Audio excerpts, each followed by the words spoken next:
Blazing Hot 91, we will get through this together. 7 minutes after the 9 o'clock hour, here with the Blazing Hot Morning Show, myself, DJ INC, and Doug Teddy Bear Perry. And INC, it is Wednesday, so you know that means it's time for health, healing, and Hampton Roads. Now, April is Child Abuse Prevention Month. April is Sexual Assault Awareness Month. And this week inside of April is National Crime Victims' Right Week. It is perfect that we have on today talking about Help Emergency and Response Inc. Olivia Smithberger, who is the executive director of the H.E.R shelter since July of 2019. Now, she's been with the organization for a while. She's known for being the crisis services director and the founder of pretty much Sweet Haven Baked Goods workforce development program, as well as a key leader in opening up the Restore shelter in Hampton Roads. Good morning to you, Olivia. Good morning. Thank you for having me. Thank you so much for coming on and talking about the H.E.R shelter. First of all, what is the H.E.R shelter? So we are a domestic violence, sexual assault, human trafficking, and homeless shelter. We provide leadership, advocacy, and resources to communities and survivors affected by those type of traumatic events. We have 3 different shelters between the cities of Portsmouth and Chesapeake, Virginia, which are the localities that we serve.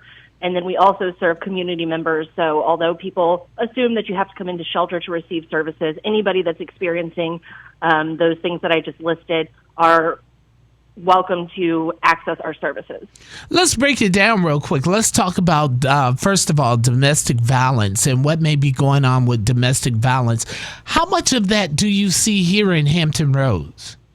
Domestic violence is happening everywhere. I think there's sometimes that belief that it only happens in certain communities or certain groups, and that's just sadly not the truth. It is, it does not, there's no prejudice to race, religion, ethnicity, culture, orientation.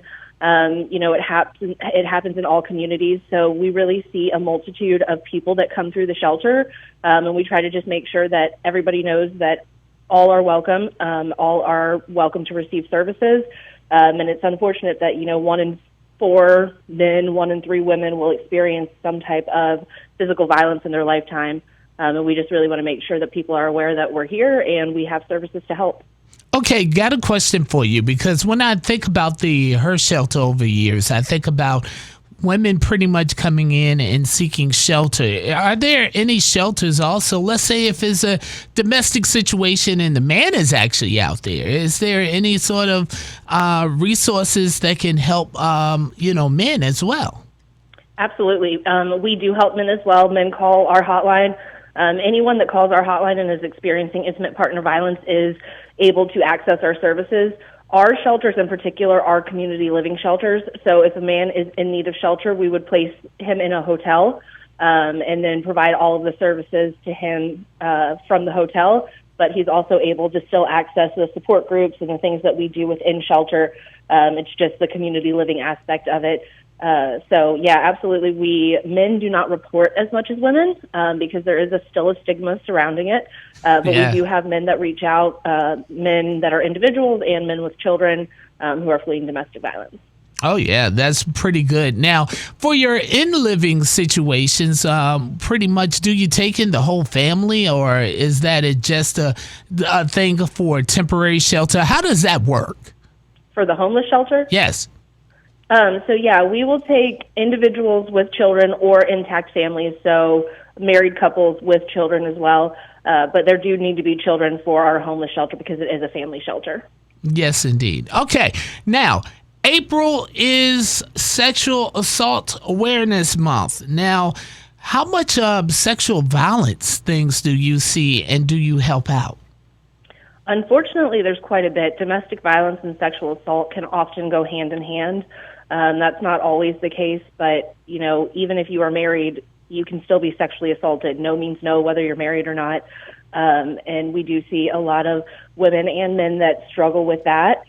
We definitely hook our clients up with crisis counseling, long-term counseling, those kind of resources. We have support groups and empowerment classes and that kind of stuff. So we really try to take a holistic approach to wrapping services completely around the client. All right. And also, you were mentioning about human trafficking as well, that you see a lot of cases in that direction as well. Yeah, unfortunately, because this area is a major port, there is more human trafficking that goes on than I think a lot of people are aware of. And again, it's not always sexual human trafficking. There's labor trafficking, all kinds of things. And oftentimes what we see is that individuals that are being trafficked don't even know that it's happening. They've been groomed to the point where they are survivors or victims of human trafficking, but they don't view themselves that way. So that's a struggle sometimes, because you never want to label somebody, but you do want to make sure that you're addressing the entire situation. Mm-hmm. Let's talk about some of the key things that you're doing as far as helping people to get themselves together and pulling themselves back whole again. Yeah, so like I said, you do not have to come into shelter to receive any of these services. So, if somebody has a friend or family that they can stay with, but they were just in an abusive relationship and still need help or support, they can absolutely reach out to us. Shelter is one of the things that we offer, but there is a multitude of other resources. I mentioned counseling, mental health crisis counseling. We do have a counselor on staff. We have a youth and family services team that addresses the children's needs. We have housing locators and housing advocates that help clients find affordable, permanent, safe housing. We have stabilization coordinators that work with workforce development and increasing benefits and income. We have a 24-hour hotline, so people can call us no matter if it's 2 a.m. on a Sunday or 3 p.m. on a Friday. We will answer that hotline. And then we have empowerment coaches and volunteers that come in and do groups and all kinds of things. All right. You're listening to Health, Healing, and Hampton Roads. We're talking with Olivia Smithberger, who is the executive director of the H.E.R shelter. Now, give me the number or contact information in which we can actually reach you for services.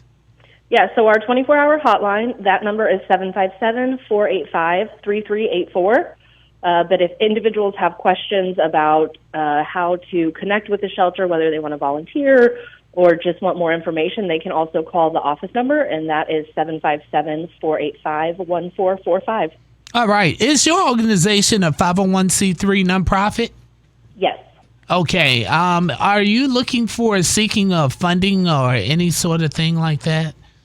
We are always taking monetary donations. Right now with COVID, a lot of funding has changed and we have a lot more needs. So if anybody is looking to donate, they can go to our website and click on it there, or they can mail a check into our P.O. box, which is also on the website.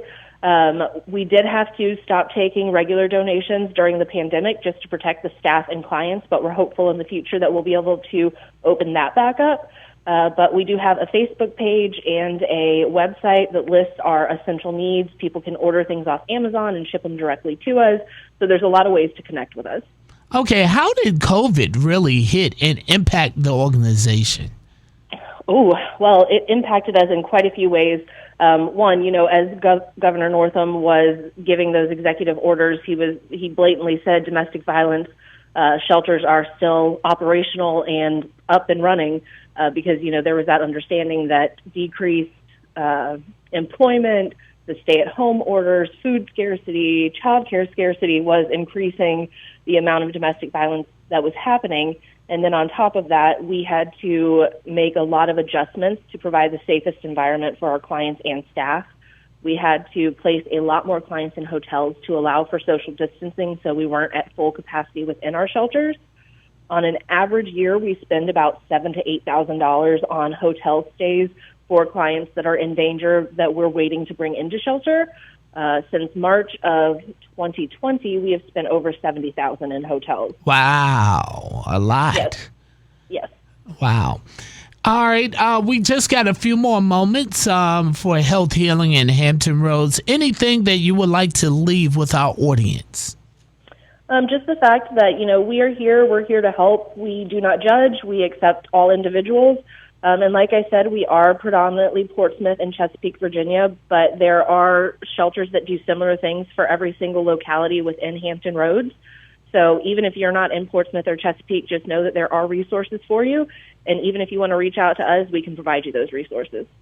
Thank you so much for coming on Health Healing in Hampton Roads.